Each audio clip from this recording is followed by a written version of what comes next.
absolutely a different image of me than usual. I hope the sound and lighting is good. I'm DBJ. Thanks for RPGs with DBJ. I'm actually laying here in bed of all places. There might be a kitty in the view, so sorry about that as well. Can't control the other inhabitants of the homestead. But for this Tips and Tricks Tuesday, I just wanted to talk about the threat of death, worse than death.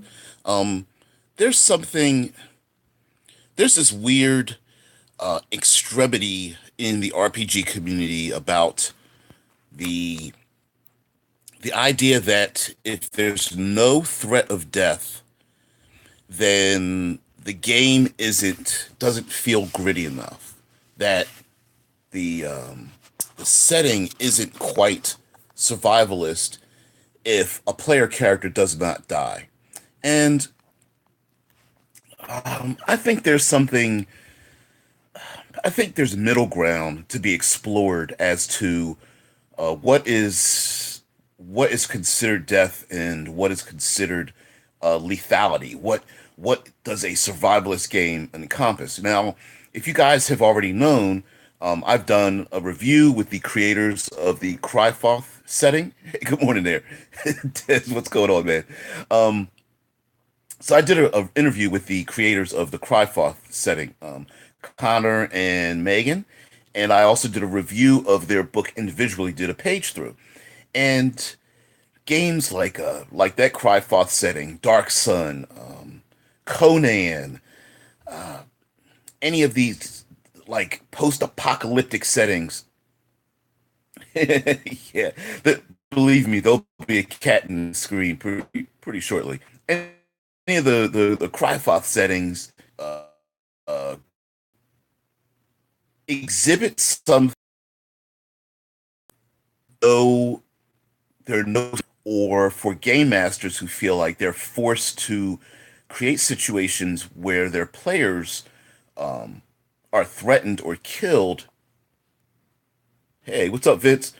Um, right now, just talking about the idea stream is unstable. It's hard to. mm, it's very difficult to see it from my end, so I'm very sorry about that. I, in many ways, this is all new to me because I want to start doing streams that are a little bit more um, lively.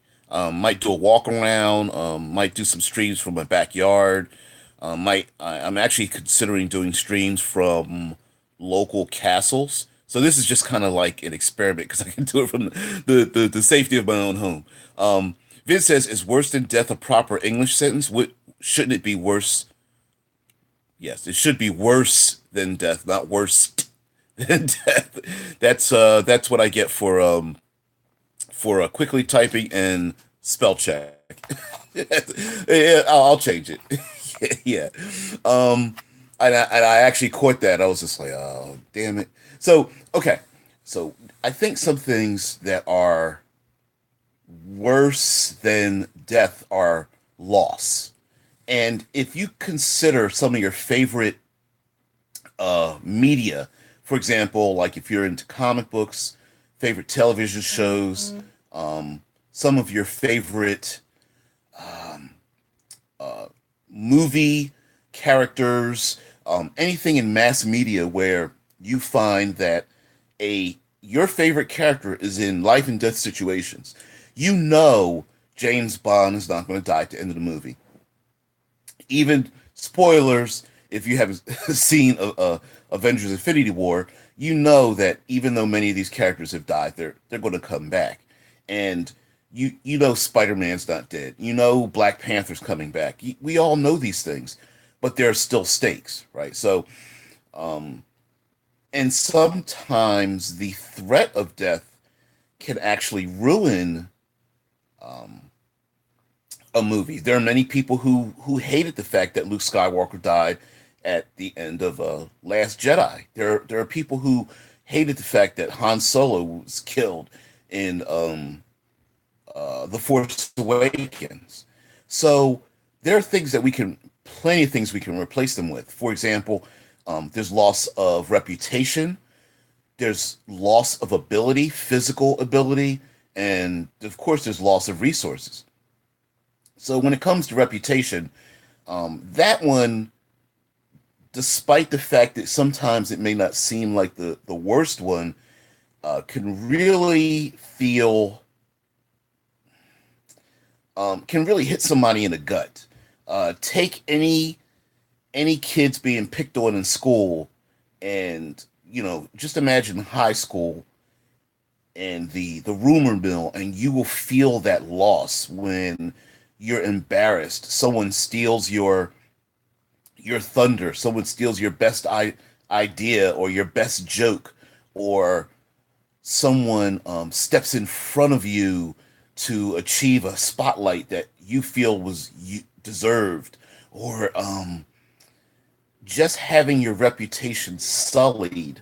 Someone thinks that you're a thief or a liar, or um, some kind of you've put in held yourself to a high standard, and you have a lot of integrity, and someone thinks that you are um, less than forthright about who you are and what you are. That kind of, excuse me, that kind of strike to your reputation can be very, very harmful, and it can be very lasting. Imagine all the people in in public eyes, such as politicians and such. Vince says a curse is also a good punishment or loss of sanity or health. You know, even even small curses, like someone. Sometimes the act of having the curse in itself is the punishment, not the curse. I mean, okay, let me be more specific. Let's say there's a curse that milk curdles when you come by, or animals just don't like you. They run from you when you because of this curse. People who know that you are cursed can then affect your reputation, and therefore having it affect your reputation can be a detriment as well. People may not want to sell you things or have conversations with you. Boy, it sounds like I have a cold or something. Laying down here. Anyway, um, having a loss of sanity is another thing. Seeing images that aren't there, um, having mirages or flashbacks. I didn't do this, but I did. I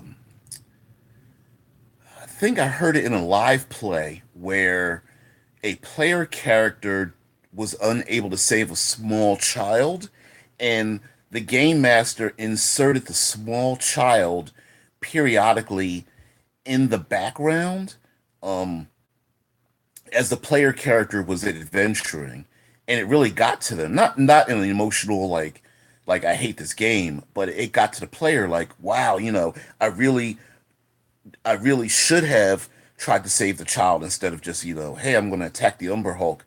But it's like those kind of things where they're eating a meal and they think they see the child standing outside, or they're standing on a rooftop and they see the child, two rooftops away, just standing there staring at them. Or they see children playing and they see this one child with a small red balloon. That can be very traumatic. Um, Vince says maybe a change of personality.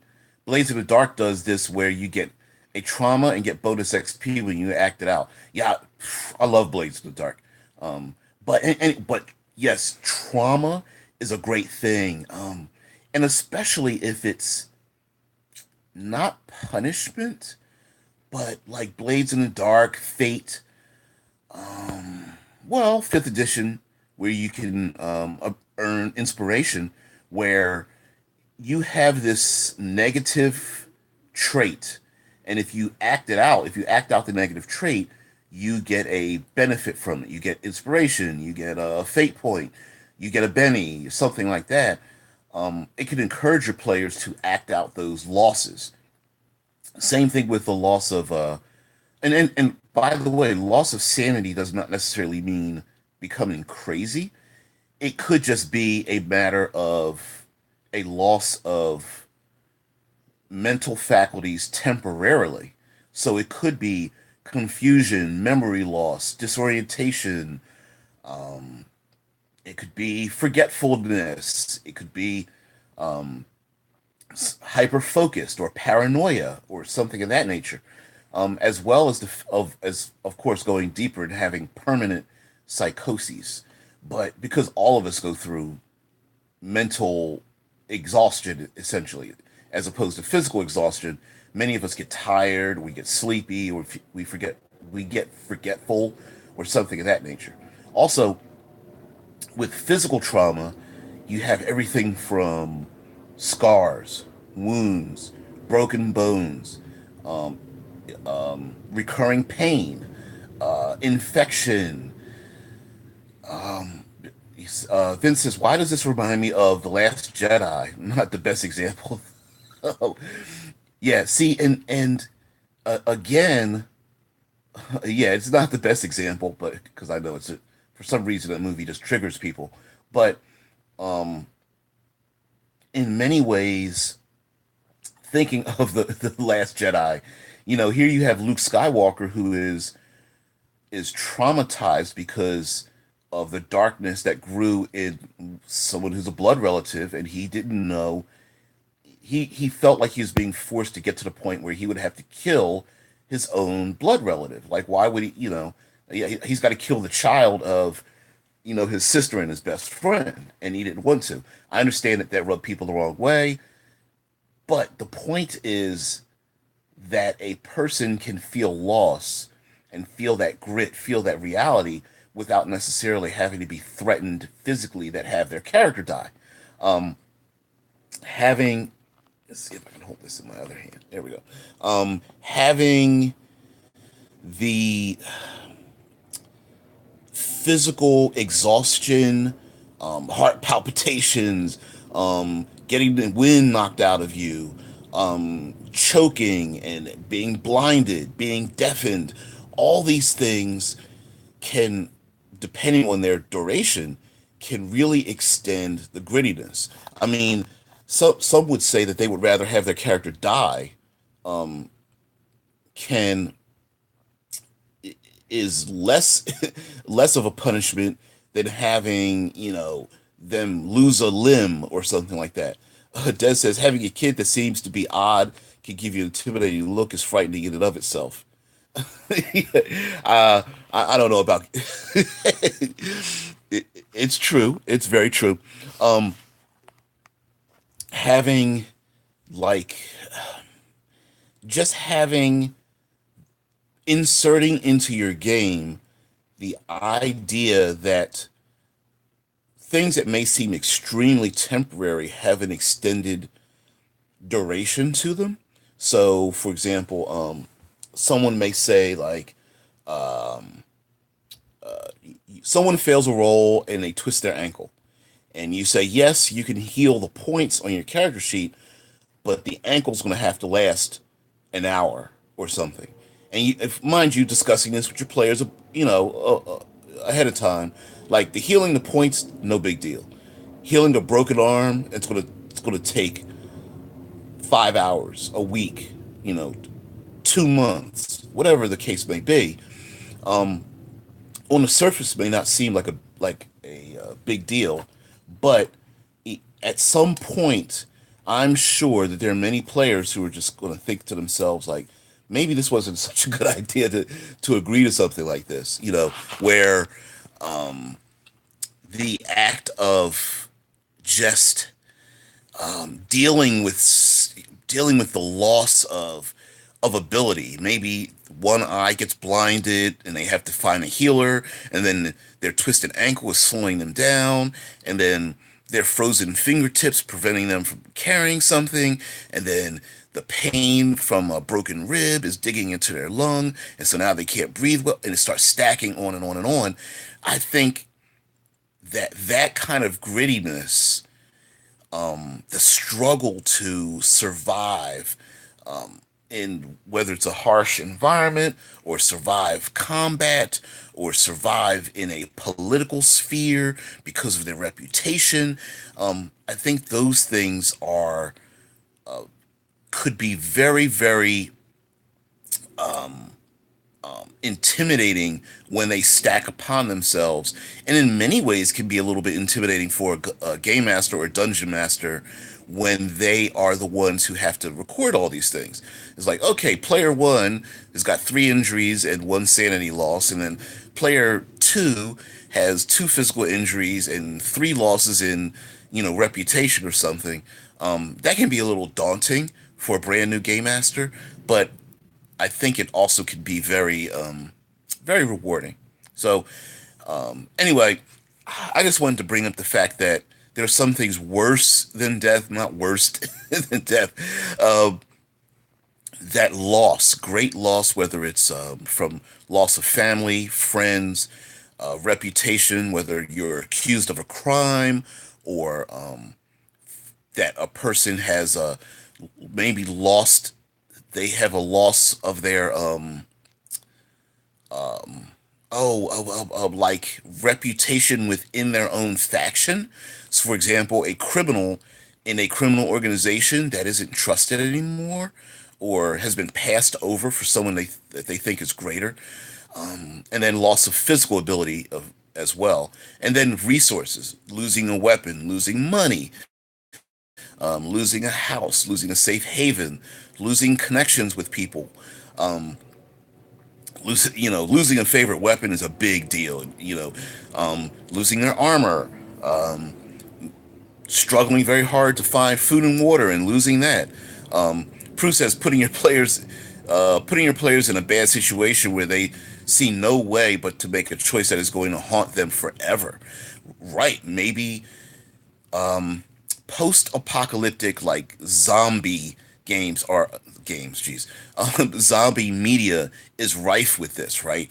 It's We have 10 people in our group. Do we let these other 10 strangers into our group and diminish our ability to survive? Or do we leave those 10 people out in the wild because we can guarantee that our own 10 people can live, but we have to live with the fact that those other 10 people are probably going to be eaten by zombies or something, right? Um, it says Vince says, or to make it short, add drama to the story, which is always a good thing. Death just ends a story, and it's only interesting if it adds drama elsewhere. A family member who is out for revenge, etc. Right. See, my feeling about death in role playing games is it's final. Right. If your character dies, you you end up with two choices. The player character, the person who dies leaves the game and they go, "Oh, thanks for the game," and they leave, and now they're not value added, right? Um, or they just make up another character who, in many times I've seen people just basically erase the name of the old character, write a new character, and they're just like, they're the cousin or twin brother, or and then it's like, it's not really much of a loss. Um, and then there are those where their player character dies and they throw their hands up, they get all frustrated, then they want to leave. So death is final for that person unless that death, adds drama to the other player characters who are maybe scared for themselves, or maybe they are, very few times have I seen like funerals for other player characters that have died, that kind of thing. Yeah, he said you can't. Sure, Prue says you can't do it very often though. Yeah, and that's. I'm not saying remove death from games. I'm just saying that there are other things worse than death in games that extend the drama out. The player character who's this noble knight, and they are accused of heinous crimes or murder, or even being a laughing stock. I mean, what's worse than sometimes not even being charged with a crime, but being thought of as useless or foolish or childish or unreliable? Um, those things. I mean, hell, our normal lives, we don't want to be thought of that way in our normal lives, in our jobs, let alone by friends or family, or even heck, a whole nation. you want to be looked at as, the epitome of what it is that you do, whether you're a creative, whether you, hell, if you just sweep floors and someone says, hey, that's that guy that always sweeps the floors all the time. And he's really reliable and great person to talk to and stuff. And but if one day that person is thinking, I get some respect from people, and then eventually people are just like, oh, there's that useless person that pretends to sweep the floors but doesn't do anything, that can be a strike to your heart. So just oh, adding those to me, and you guys are already on the same page, but just for the greater role playing community, just being able to add in those elements is a great thing. I mean, imagine the player characters slay the dragon and get the gold, and by the time they get back to the city, another group of adventurers has already stolen the spotlight. Like, oh yeah, we got rid of the dragon, and the player characters are like, what are you talking about?